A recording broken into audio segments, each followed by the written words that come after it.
All right, Shalom. First and foremost, I want to give all praises, glory, and honor to Yahweh, Ba'ashem, Yahweh Shai, Ba'ashem, Rachak Wadash. Double honors to the elder apostles of Great Millstone, and salutation and much love to you, Akim, out there pushing out his word and truth and sincerity. And I just want to do a quick lesson on this Baruch chapter 2, the last few verses here, and just go in the spirit. And Lord's will is edifying, because this is a prophecy as well. Okay, that the children of Israel are going to be gathered up together. Okay, and they're going to be set in their land again. That was promised unto the our forefathers Abraham, Isaac, and Jacob. All right, this is a major prophecy that's going to take place here in these last days. Okay, the kingdom of heaven, is that it's prophecy, because it's something that we have to tell the people about before it comes. All right, hold on. La'ah. Damn dogs fighting. But without further ado, let's just go ahead and start. This is Baruch chapter 2, verse 29. If you will not hear my voice, surely this very great multitude shall be turned into a small number among the nations, which I will scatter them. And that nation is talking about the nation of Israel. All right, the so-called Negroes, Latinos, and Native Americans. Verse 30, for I knew that they would not hear me, because it is a stiff-necked people, but in the land of their captivities they shall remember themselves. All right, so there you go. The Lord knew that we weren't going to be able to keep the law, statutes, and commandments. Okay. That's what. Let me start at 28. It says, as thou spakest by the servant Moses in the day when thou didst command him to write the law before the children of Israel, saying, if you will not hear my voice, surely this very great multitude shall be turned into a small number among the nations where I will scatter them. All right. And let's go to the account. Deuteronomy 28. All right. Deuteronomy 28:15. But it shall come to pass, if thou wilt not hearken unto the voice of the Lord, of Yahweh thy power, to observe, to do all his commandments and his statutes which I command thee this day, that all these curses shall come upon thee and overtake thee. So some of the curses, all right, that we just read about in Baruch, was that we were going to be scattered. Okay, among all these other curses, which they're slowly and surely being put on our enemies. All right, because now the Lord is taking off the curses from us and starting to put it on our enemies, so that we can start to receive the blessings, which ultimately we'll receive in the kingdom of heaven. All right, but let's see here. Okay, this is verse 64. Deuteronomy 28:64 says, and Yahweh shall scatter thee among all people from the one end of the earth even unto the other, and there thou shalt serve other gods, which neither thou nor thy fathers have known, even wood and stone. All right, so that goes the prophecy. That was a prophecy that Moses told the children of Israel about. All right, so back in Baruch chapter 2, verse 30, it says, for I knew that they would not hear me, because it is a stiff-necked people. That's why the scriptures say, my people is Sardish, man. They have not known me. Okay, our people are destroyed for a lack of knowledge. They're stiff-necked, man. They hear the words of the Lord, but they refuse to hearken unto him. All right, but it says, but in the land of their captivities, they shall remember themselves. All right, here we are in the land of our captivity. And we're remembering ourselves, mainly here in the land of the North, America. All right. This is where the truth sprung out from. All right, the land of the North. And this is what's going to be the great deliverance, the main deliverance. All right. It says, and shall know that I am the Lord their power, and I will give them in heart and ears to hear. And they shall praise me in the land of their captivity, and think upon their name. And think upon my name. And that's what's taking place right now. So this was prophecy. All right. And which has already happened. All right. We've already come back into the remembrance of Yahweh Ba'ashem Shai. We remembered, all right, ourselves, who we are. We are the nation of Israel. All right. The scriptures tell you that that day shall not come unless the falling away comes, Well, that falling away has come and went, and now we are returning unto the Heavenly Father in the land of our captivity. All right, and he said he gonna be our power again. Let's go to Hosea 1 and verse 10. It says, yet the number of the children of Israel, and the number of the children of Israel shall be as the sand of the sea, which cannot be measured nor numbered, because what our people are among all nations. All right, we are the biggest nation on the planet. Okay. It says, and it shall come to pass that in the place where it was said unto them, ye are not my people, there it shall be said unto them, ye are the sons of the living power. All right, so that's how we're going to remember ourselves, pursuant to that Baruch chapter 2. What was that? Verse 30. We're remembering who we are. We remember who our power is. Okay. And now what comes next, man? Well, of course, the destruction. Okay. All the plagues that the Lord's got coming to this place. But what? Now the salvation is going to come with it. All right. The kingdom of heaven. It says, verse 11, then shall the children of Judah and the children of Israel be gathered together and appoint themselves one head, and they shall come up out of the land, for great shall be the day of Jezreel. All right, which is another name for Israel. All right. So back in Baruch, where was I? 32. It says, and they shall praise me in the land of their captivity, and think upon my name, and return from their stiff neck, and from their wicked deeds.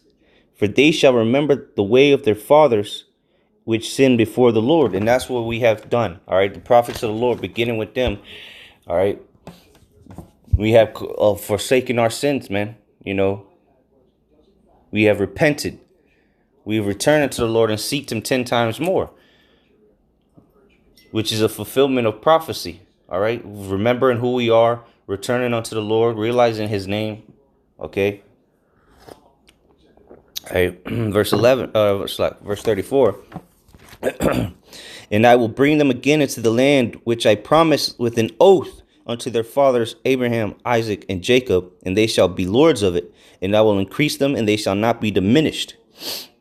All right, that goes the promise that was given unto our forefathers, man. The land of the promised land. All right, the promised land is the land of Israel out there, and it's not just that little state, the state of Israel. It's from Egypt all the way up to like the river. I believe is the Euphrates River. All right, it's and really the whole earth. It says in verse 35, and I will make an everlasting covenant. That new covenant, all right, which the Christians love to talk about so much. It says with them, with who? The nation of Israel, Judah and Israel. It says it's everlasting covenant with them to be their power, and they shall be my people, and I will no more drive my people of Israel out of the land that I have given to them. All right, so this is we ain't getting punished no more. We're not going into captivity no more. All right, that's why the Lord would remove us from the land, have it desolate, because we would disobey him. But through this everlasting covenant, all right, this new covenant, we're going to be a perfect people and serve the Lord perfectly. So let's get that real quick, and we'll come back to that Baruch. Hebrews chapter 8. Let's see what this everlasting covenant is about. All right, this is Hebrews 8 and 7. For if the first covenant had been faultless, then should no place have been sought for the second, for finding fault with them. See, so the law, statutes, and commandments are perfect, but what the people were the fault lied in. Okay, because our people couldn't keep it 100%. It says, he saith, behold, the days come, saith the Lord, when I will make a new covenant with the house of Israel and with the house of Judah. And see, there's no way around that. The new covenant, the everlasting covenant, all right, is with the house of Israel and Judah, the Israelites. All right, not according to the covenant that I made with their fathers in the day when I took them by the hand to lead them out of the land of Egypt, because they continue not in my covenant, and I regarded them not, and saith the Lord. For this is the covenant that I will make with the house of Israel after those days, saith the Lord. After what days, man? These last days, after this destruction, man. Because that new covenant is going to be in the kingdom of heaven. All right, and we're going to prove that. It says, I will put my laws into their mind and write them in their hearts, and I will be to them a God or a power, and they shall be to me a people. There you go, man. This is after we get set in our land, after the deliverance, so to say. All right, when we get those new bodies, because right now we don't have the law, statutes, and commandments written in our inward parts. All right, this is a prophecy. Hasn't happened yet. People talking about, oh, we're in the new covenant, and you don't know what you're talking about. All right, verse 11, and they shall not teach every man his neighbor and every man his brother, saying, know the Lord, for all shall know me, for the least to the greatest. So there you go. Right now we have to tell our people about the law. So obviously this hasn't happened yet. All right. So let's go back to that Baruch 2 and hit a couple more points on here. All right. Matter of fact, let's go pretty much finish that. Because Baruch was a scribe of Jeremiah, so he knew what was going on. This is Jeremiah 30, and go to verse 3, and then jump down. It says, Jeremiah 30 and 3, for lo, the days come, saith Yahweh, that I will bring again the captivity of my people Israel and Judah, saith Yahweh, and I will cause them to return to the land that I gave to their fathers, and they shall possess it. See, this is going to happen. This hasn't happened. All right, those gutter rats, those imposters, all right, those phonies that are in the land or the state of Israel right now, those are not the people of the Lord. Those are not the Israelites, okay? Because the Lord didn't set them there. All right, they were set there by the Balfour Declaration. All right, they purchased that land. The Lord said he was going to set us in that land, and that he was going to set King David over us. Where's King David at? All right, so verse 10, Jeremiah 30 and 10, therefore fear thou not, O my servant Jacob, saith Yahweh, neither be dismayed, O Israel, for lo, I will save thee from afar, and thy seed from the land of their captivity, and Jacob shall return, and shall be in rest, and be quiet, and none shall make him afraid. There we go, man. So we're going to be peaceful. We're going to be at peace, man, in the kingdom of heaven. No one's going to mess with us. We're going to be living life perfectly, man. Following the law, statutes, and commandments perfectly. Yahweh being our power again. All right. And all this is possible through Yahweh Shai for what he did. All right. He redeemed us back unto Yahweh. All right. Verse 11, it says, for I am with thee, saith Yahweh, to save thee. Though I make a full end of all nations whither I have scattered thee, yet will I not make a full end of thee, but I will correct thee in measure, and will not leave thee altogether unpunished. And we've gone through the punishment, and this time of Jacob's trouble going to be the ultimate punishment, man. All right, but then, hey, it's time to come on home. All right, and that's a beautiful thing. All right, Jeremiah 31 and 11, for Yahweh hath redeemed. Actually, let me go to Jeremiah before I get that. Let me go to Jeremiah 16. All right. This is Jeremiah 16 and 14. It says, therefore, behold, the days come, saith Yahweh, and it shall no more be said, Yahweh liveth, that brought up the children of Israel out of the land of Egypt. All right, because that's what everybody, knows the Israelites for to this day. The great Exodus, Moses and led the Jews, they'll say Jews, but it's the Israelites. All right, led the Israelites out of Egypt, and it was a great deliverance, great pestilence, and great plagues. All right, great salvation.